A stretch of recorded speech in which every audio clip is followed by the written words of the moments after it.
Welcome to Mindfully Augmented, where we talk about living with intention in a world that is shaped by technology. I'm A. And I'm B, and this episode is brought to you by the Hierarchy of Needs app, available in the App Store. What are we talking about today, A? Well, today we're talking about the importance of building something of your own, but also with the awareness that AI most likely will disrupt it. I want to hear your thoughts. Yeah, so building something of your own is something, starting with the why. I think, why should we be building something on our own? Yeah, well, I think ultimately what building something on your own is starts fundamentally to your expression. Like, how are you expressing yourself? How do you talk? What do you talk about? What do you think about? How do you see the world? How are you showing others what you see? And how do you want to help change the world? And hopefully what is a better way, or something that you think is important that other people need to see. But I think more importantly, within the context of this conversation, is how are you building something that could bring value to the world, that will help you stay afloat in a world that is rapidly evolving its ability to make things productive, to like help how can you stay income. afloat? How can you still like survive and making it without depending on somebody else's giving you a paycheck for you? Because absolutely. That's not reliable. I mean, at least specifically in the US, our experience has shown that that's not reliable, and we go through a churn of employees that is out of this world, and we hear about layoffs left and right, especially in the tech sector. Yeah, in the tech sector. So the fact that if you're going to allocate time, should we allocate time by investing in ourselves and building something that might actually allow us to live a comfortable, fulfilled life? From a creative standpoint, but also on a schedule standpoint. So creative because of your own expression, a lifestyle because you need to live, but also everybody has different needs and schedules, and depending on who they're responsible for, and what their needs are as an individual, you definitely need to consider what your time is when talking about your future, how you're going to be able to modify your lifestyle and your schedule to fit your needs, not based on what an employer needs from you. And real quick, I just want to give the context a little bit more, because I feel like there's still so many people out there that look at the world as, well, we're going to have employers, and then you're going to have employees, and that's just the way things are. Clock in and clock out. Yeah, and that's probably always going to be like that, at least for people's life. People kind of think of this like, well, in my lifetime, that's not going to change. However, there's so much evidence that suggests that no, that's going to change, and it's going to continue to change incredibly rapidly. The likelihood that you're going to stay 30 years with one company, like our grandparents used to, or even our parents, it's diminishing at a very rapid rate. Yeah, it's not impossible, but it's increasing in unlikeliness. Yeah, but also the other side, you're taking time to invest in yourself, and that the comfort of the 9 to 5 and the potential benefits, they disappear if you decide to go all in on your company and not keep the daytime job and then working on your company at night. But I feel like, then are we selling this as a way out? But then, the fact that we work all the time, we work through weekends as well. There's some trade-offs. Yeah, and sacrifices that you need to be willing to put up front. Yeah, and we do not know for how long it has to be up front. We don't, and that's why I think the conversation's quite important. what are you building yourself? Because really it's not so much speaking to the outcome, which is like, I'm going to be independently wealthy. While that would be a really nice goal, I see it as a, how are you staying abreast of the Staying skill sets, relevant. staying relevant, you're Yeah. understanding the context in which you live in, and you're not wholly dependent on an employer to feed you what you need to know to keep moving forward in your life, and be dependent on your employer, because ultimately they're always going to do best by what their needs are, and increasingly their needs are going to be to reduce the amount of people that they Have are to pay. responsible for. Yeah. Yeah. And so when Mm. you're given that context, building something on your own, making sure that you have an understanding of, how can I create something that would be of value to other people, Mhm. enough other people Yeah. that I can have some source, some income, whether that's to other people individually or other people as an organization, like making something relevant to a business. How can I make something relevant enough that I can generate a revenue, an income Yeah. that isn't reliant on this a system that I will be beholden to and dependent on. I'm curious because I feel like this is kind of like, now I don't want to say like the holy grail that you've been seeking from for forever, right? You very quickly figured out at a very young age that this system, as is, in terms of you going in, clocking out, and coming home, was not, it was going to be short lived for you Mm-hmm. because of skill set, because of needs, because of seeing the churn and not wanting to give your 100% when you can get laid off, within 2 weeks. How did you manage to go through these ups and downs and trying to figure out what to build? Well, first I had a very patient partner. That's That's me, guys. I just want, that's me. yeah. So uh, really, it was trial and error. That's really what it comes down to. Being aware that something wasn't right, and not that I knew the answer, Yeah. but knowing that I have to put in the effort to figure out what that answer could possibly be. What were you looking for? Well, Like, what were the markers? What give you, oh, this is the way I should be going? Well, oh, in different businesses and different companies, there were certain things that I saw that it just made common sense in a moment, that I saw that the company wasn't putting an effort into a certain direction, Hmm. where I was like, this is an obvious direction to go.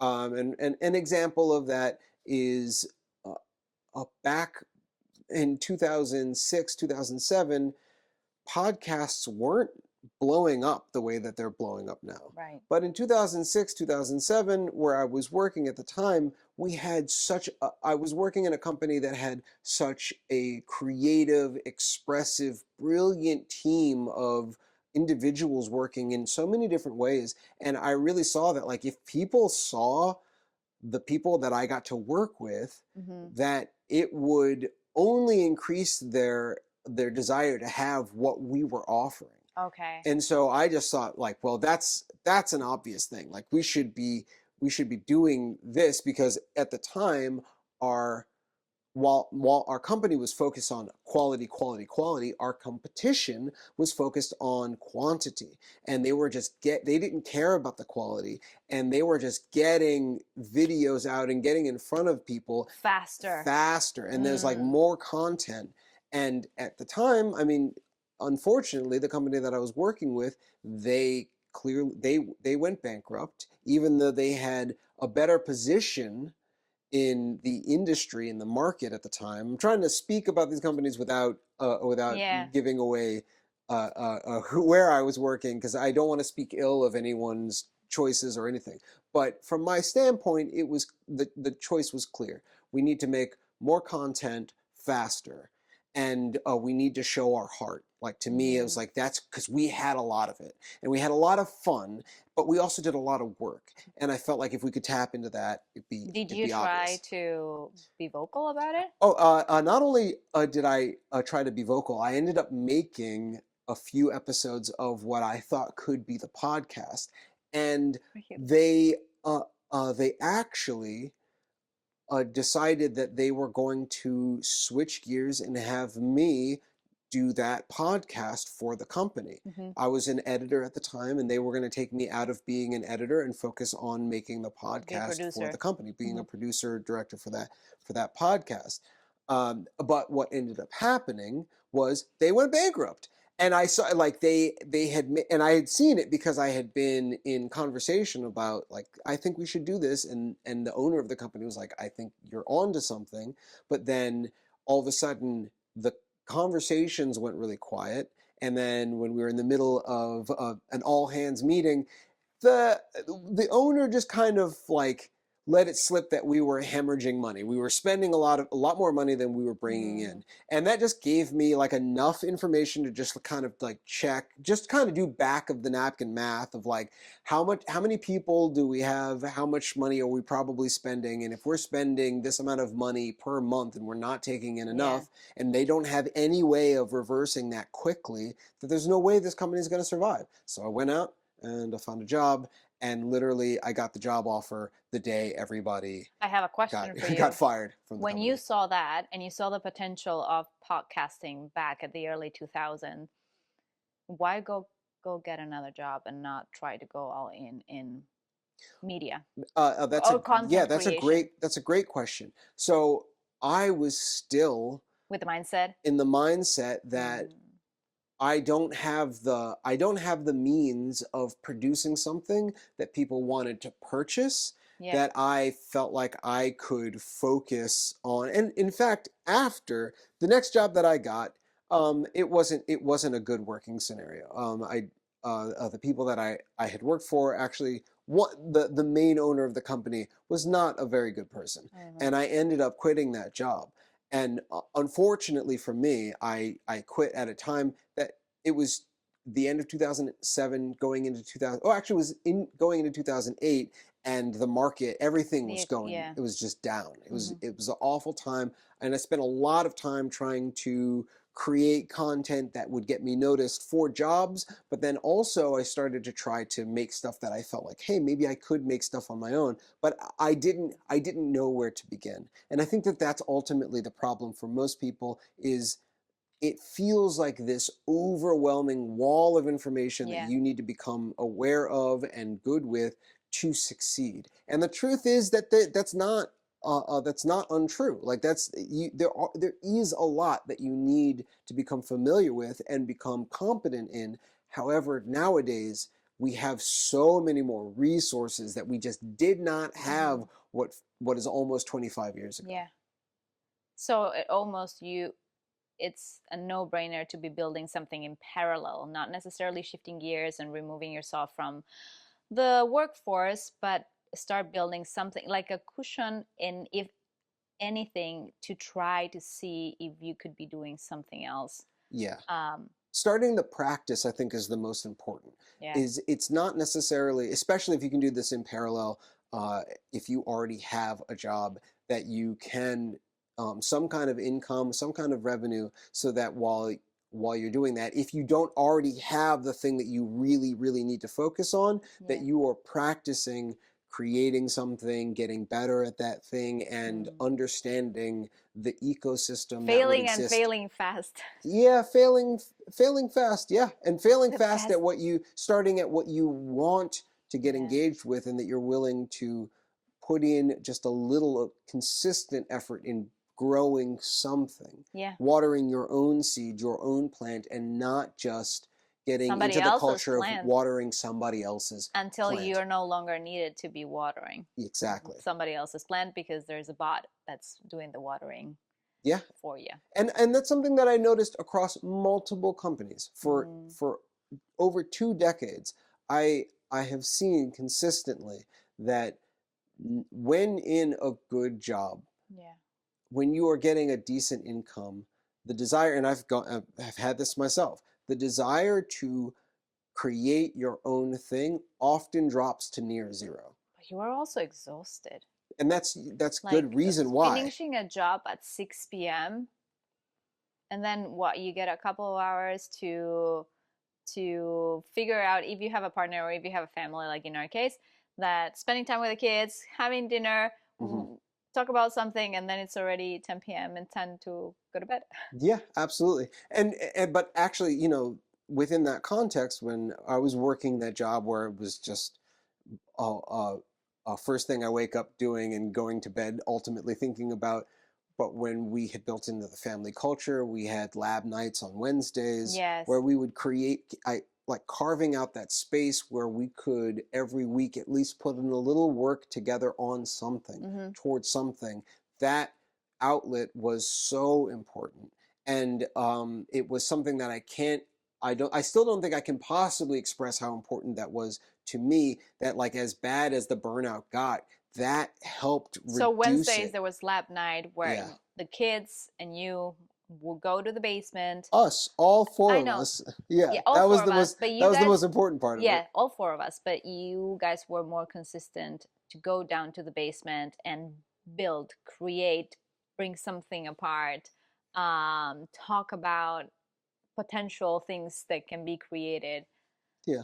That was a fun time. Yeah. And ultimately we did things like create suits, or we did projects where we painted or Moss art, I did a lot of did moss moss art. Moss art. art was good, We did a whole but none of video that, project where we yeah, but none of scanned the that can house. actually lead to a building. I mean, I think maybe that could have been a stepping stone towards building your own company. We always knew that we wanted to build a company with our girls in Hmm. mind Hmm. and involved, but that sounded, to me, that sounded more of a hobby than actually making plans towards building something. Well, I think what the important thing is are you building the avenue to building a business? Right, And that's why yes, I'm I speaking think of so. there. It's like Okay, yeah, building up the process, building up the practice, yeah, even when working. How do you carve out the space where you could even work towards, put any effort towards even seeing anything, what you could potentially do? Because a lot of technology that we started to explore in those lab nights yeah. actually has become so relevant now that if we had continued to explore that, we would have been a leader within a lot of avenues, that we would have been able to show a body of work, or even be able to understand the ecosystem, the industry, the market a lot better. So the opportunity was there. It's just that we ultimately, life went lifing and we went in a different direction, but it opened us up. And I think the same idea will happen for anybody who just over time puts an effort and stays aware of areas outside of their immediate. Staying curious Staying versus curious. Yeah. numbing yourself in front of the TV or the phone. Yeah. Like, there's no building from there. Very little building comes out from there. And we're not saying that If you're that's not consuming, necessary. Like that's not. We understand that like some people need that escape, but I think within the context when you're looking at a week, being able to carve out some time, yeah, any time within the escape, the need to escape is really important. I agree. So go circling back, Hmm. building something that could potentially be disrupted by AI. How can you even start without feeling defeated? That that's a really hard one. And if anybody has like such what they think they have an amazing answer to that, I would love to hear. Mm-hmm. Ultimately, my beliefs come down to it's going to be about community. It's going to be about relationship almost always, Mm-hmm. and um, that's I think going to be really important where to start. That's an open question Yeah, more than it's an open anything. question, and I think all we can do is really speak to our perspectives on it. Yeah. And I don't think we ever really try to do more than that here on this No, podcast. no. But I think it's really Just important to sharing a reiterate thought. that point. When it comes to building something in a world of AI, and something that will last, I think that it's going to be the same whether it's in the industry of AI or outside of the industry of Mm-hmm. AI. If you are building something that is reliant on a relationship, it is reliant on trust and connection and connectivity, you're going to you're more likely to have something to leverage Mm-hmm. than if you do not focus on the community. If you don't, and in many ways, if you're a content creator, focusing on growing an audience Yeah. that really cares about you as an individual and how you see and talk about the world and reflect the world from your perspective. I think that as a content creator, building that audience, building your voice, which is, to some extent what we're trying to do here as well, Yeah. right? Like we recognize that we have these conversations all the time, All the time. That's the all reason the why we time. end up in landed on this podcast. It was so I can share with you a little bit of what happens at breakfast every single day, at lunch every day, and at dinner as well. Yeah, much to the dismay of our children sometimes, Well, where we're just constantly we're talking building about them what's to be going on. critical thinkers, so I don't Yeah, feel bad about them being participant of all these conversations. absolutely. And that's really what it comes down to, right? Being a critical thinker, and recognizing if AI is going to continue to disrupt anything that has to do with productivity, Yes. then really starting to sit down with the question, what are you outside of the world of productivity? Who are you outside of a world where your productivity no longer matters? Yeah. Then I think there's an existential crisis coming for many people, many cultures, many of us have We're been, retiring early. yeah, many of us have built our identity Yes. off of what our job was. In fact, our culture for so So long has in been America, it's dependent on that. insane because you arrive and then they ask you who you are and what do you do. Yes. And it's not it doesn't happen all over the world. This is just very and it's okay, what do you do and what can I get out of what you do? Yeah. And then when you say something that's like as Oh, valuable as, oh, I'm a teacher, that the conversation will be like, or I'm a oh, nice. mom. Yeah, or I'm a mom. Yeah. Oh, nice. Good luck to you. I don't think I want to LinkedIn you. Yeah, exactly. Exactly. That all of a sudden there's this sense of lack of value in connecting with you, talking to you, Yeah. because for them they don't see or understand or connect. Or and then you have the other side of that. It's like, oh, I work with AR and VR and AI, and then like they're too overwhelmed with that because I don't you're yeah. depending on where you're at.